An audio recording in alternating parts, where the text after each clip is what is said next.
Hi everyone, this is Orly Agawin and welcome to our video presentation on world literature.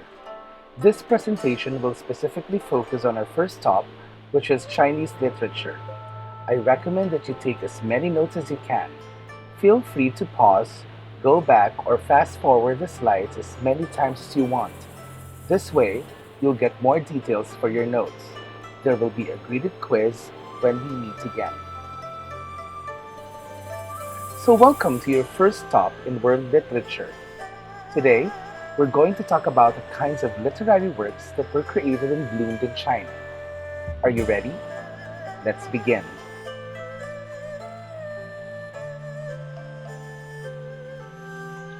So, let's start off with our objectives. First, we'll be describing Chinese literature. Second, we'll identify the types of literatures in China through the centuries. Third, we'll enumerate the distinctive features of Chinese literatures.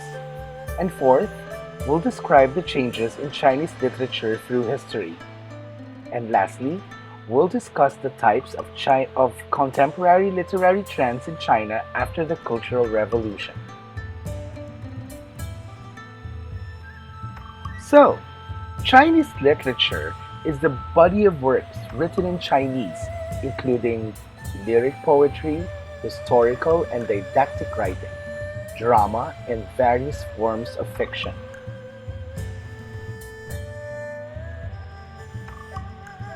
Chinese literature is one of the major literary heritages of the world, with an uninterrupted history of more than 3,000 years dating back to at least the 14th century BCE. Its medium, the Chinese language, has retained its unmistakable identity in both its spoken and written aspects, in spite of generally gradual changes in pronunciation, the existence of regional and local dialects, and several stages in structural representations of the written graphs or characters. There was no disruption in China's literary heritage in this literary revolution.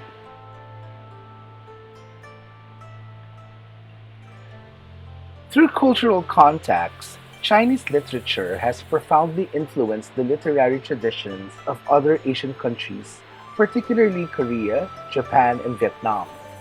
Not only was the Chinese script adopted for the written language in these countries, but some writers adopted the Chinese language as their chief literary medium, at least before the 20th century. The graphic nature of the written aspect of the Chinese language has produced a number of noteworthy effects upon Chinese literature and its diffusion. Number one, Chinese literature, especially poetry, is recorded in handwriting or in print and purports to make an aesthetic appeal to the reader that is visual as well as oral. What does this mean? It means that I write it, I create the poem, I write it, and it has to look really good.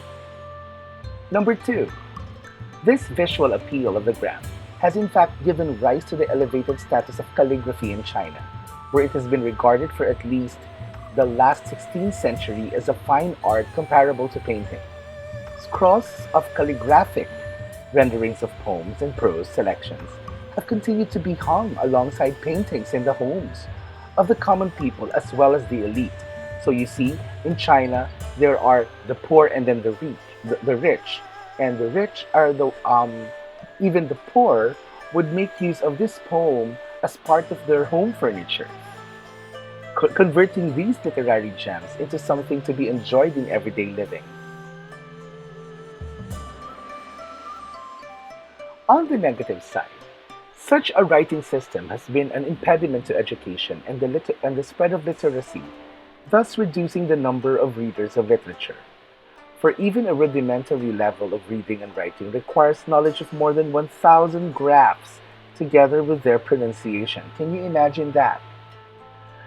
On the other hand, the Chinese written language, even with its obvious disadvantages, has been a potent factor in perpetuating the cultural unity of the growing millions of the Chinese people, including the assimilated groups in far-flung peripheral areas or the provinces.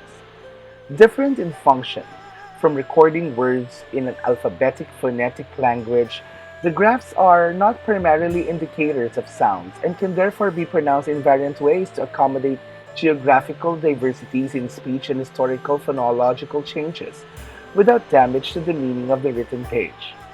As a result, the major dialects in China never developed into separate written languages, as did the Roman languages, and although the reader of a Confucian classic in southern China might not understand the everyday speech of someone from far north, Chinese literature has continued to be a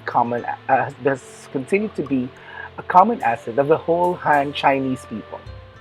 By the same token, the graphs of China could be utilized by speakers in other languages as their literary medium.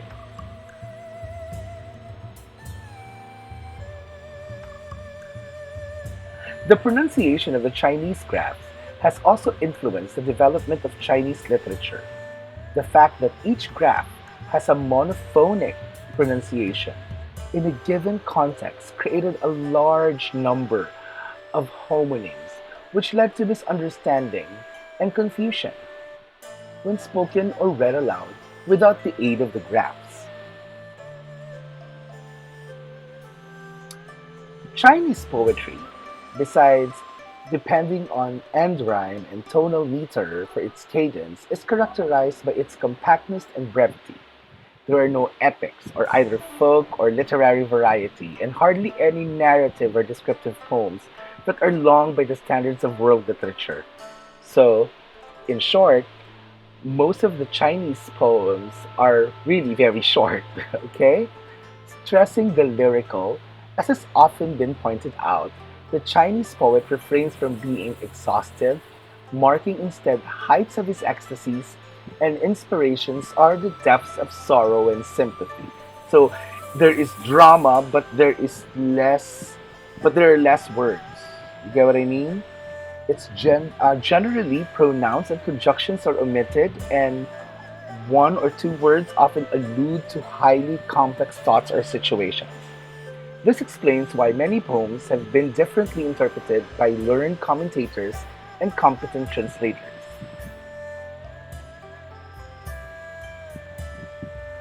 The principal genre of Chinese literature is poetry. Early folk songs established the shi, which is called the shi form, that crystallized during the Han Dynasty and dominated for the next 1,200 years. It begins with simple complaints and longings expressed in rhymed couplets of folk songs. This form gradually became more and more complex or regulated through the years to master its former rules of composition.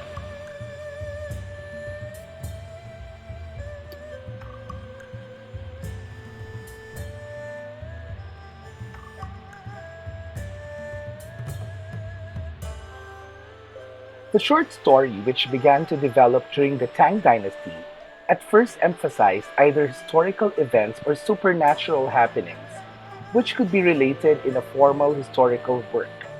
The notion of fiction as connected to history persisted, yet more imaginative and rationally inexplicable, culminating in China's greatest novel, The Dream of the Red Chamber, or The Story of the Stone, which is at once autobiographical and realistic, and at the same time imaginative and mystical, thus making it the greatest Chinese novel of all time.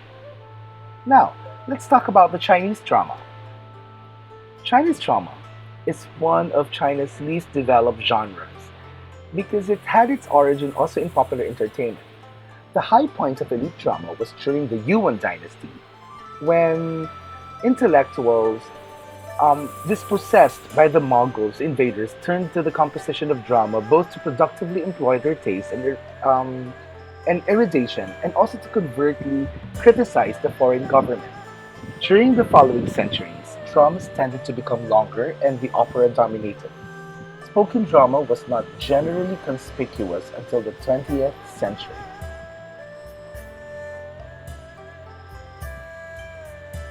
By the beginning of the 20th century, the movement to modernize and westernize China's literature became very popular.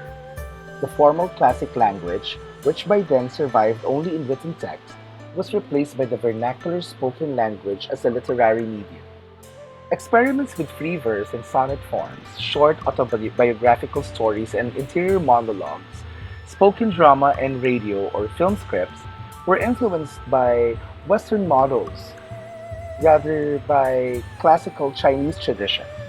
However, the theme of China's plight dominated 20th century Chinese literature, and for the past 6 decades, the pendulum has frequently swung back and forth between Western imitation and then modernized styles versus Chinese foundation and then conservative techniques. Whereas classical Chinese literature was often valued for its craft and erudition, post 1919 Chinese literature have been evaluated largely in terms of its social and political relevance. Much Chinese literature of the 1920s and 1930s both exposed national social problems and also expressed writers' doubts about finding viable solutions to these problems. In 1942, Mao Zedong, in his talks at Yan'an on literature and art, emphasized to his fellow communist revolutionaries that the goal of literature was neither to reflect the dark side of society nor to express the author's own private feelings or artistic inspiration. Instead, he said, literature and art should inspire the masses by presenting positive examples of heroism and socialist idealism. It should be written in the public voice and style of the workers, peasants, and soldiers, not of the elite intellectuals. So, during the Cultural Revolution, which ran from 1966 to 1976, Mao's principle that literature and art should serve the people and promote socialism was rigidly adhered to. Everyone was following it. Those who wouldn't follow will be put in prison. The fiction, for example, of Hao Ren constitutes an excellent example of this tendency. With the death of Mao Zedong in 1976 came the official end of the Cultural Revolution period, and with it increased freedom writers, and this is very exciting. During the subsequent decade, Chinese fiction tended to fall into the following five necessarily overlapping categories, and these are the five: the literature of the wounded, the humanistic literature, social criticism, seeking roots, and reportage. Let's start off with the literature of the wounded. The initial impulse of writers was to begin tentatively at first to express the profound suffering of the previous decades. Shen Roxy's stories in the execution of Mayor Yin and other stories offer an example of very well crafted fiction which reveals the physical, psychological, and spiritual pain of the Chinese people endured under Mao. But finally, when Roxy must be considered a foreigner, though she is Chinese and she lived in China during the Cultural Revolution era. Within China, the literature of the wounded movement began in the summer of 1977 when Liu Xinhua, a 23-year-old student at Fudan University, presented a story entitled The Wounded as a big character poster on the walls of the campus. The story was soon published and it inspired hundreds of others. Another one which became equally famous was Li Xinwu's Class Counselor, published in November of 1977. In Li Xinwu's Class Counselor, there's this young girl who fails to achieve a reconciliation with her mother, whom she has been forced to denounce during the Cultural Revolution. An open-minded class advisor recognizes that there is still hope for the generation of youth who suffered at the hands of the Gang of Four.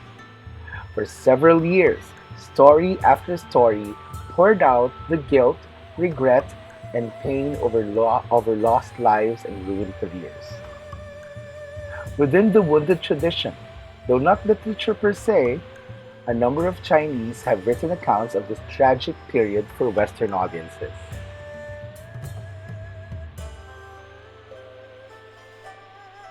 A literary trend which began in the late 1970s and the early 80s was fiction, which treated the problems of recreating the whole person after the constricting movements of the Cultural Revolution.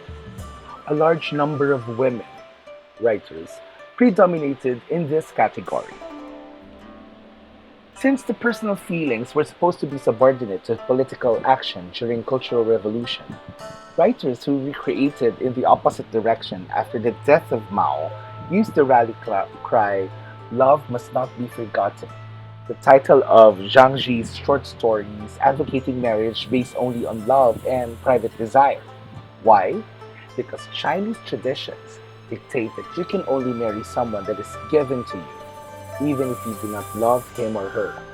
This humanistic trend in Chinese literature was a revolution of its time, and it was, very much fought against by traditionalists, but well loved by revolutionists.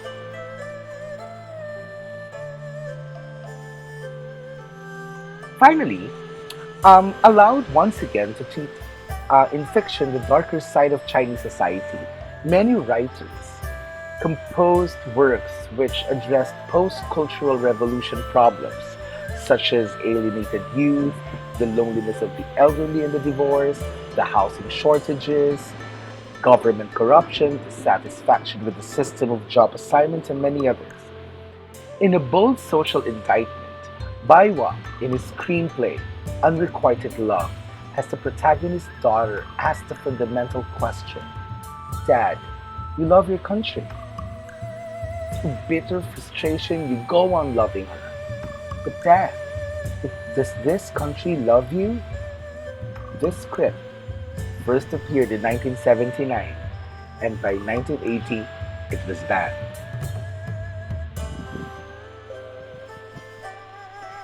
Some writers, especially those who live outside the main cities, have turned to local themes and subject matters in their recent fiction. For example, Lu Wenfu describes the customs of the Zhujiu region, and Zhao Zheng's depiction of agricultural life in his native Yunnan province. These people are seeking a meaning in life, separate from political movements and urban upward mobility. Some writers Some writers feel that the most important contribution they can make is to record the facts of Chinese life in a way that illuminates both the problems and strengths of the Chinese people. The most famous journalist who exposes corruption in his sophisticated reporting style is Li Bingyan, whose People Are Monsters was acclaimed for its unflinching honesty in confronting deeply rooted government corruption. In a different tone, Chinese Lives, compiled by Zhang Jinxin and Tang Gili, presents interviews with 100 Chinese citizens who tell about their lives in a similar way to People, interviewed by Scott Sterkel. Their stories are poignant and surprising as individual accounts. They illuminate the rich social fabric of China and indirectly point out major social and political issues implicit in the individual accounts. So there you have it. Our first stop in world literature, Chinese literature. And let's just review our objectives. I think we have described what Chinese literature is. We have identified the types of Chinese literature. We have enumerated the different features, their distinctive specific features. And we have seen how it changed through history. And finally, we have discussed the types of contemporary literary trends in China after the Cultural Revolution. Feel free to go back to this video anytime. As much as what I've said, it's very important that you take as many notes as you can. There will be a quiz when we meet again. Have a good day.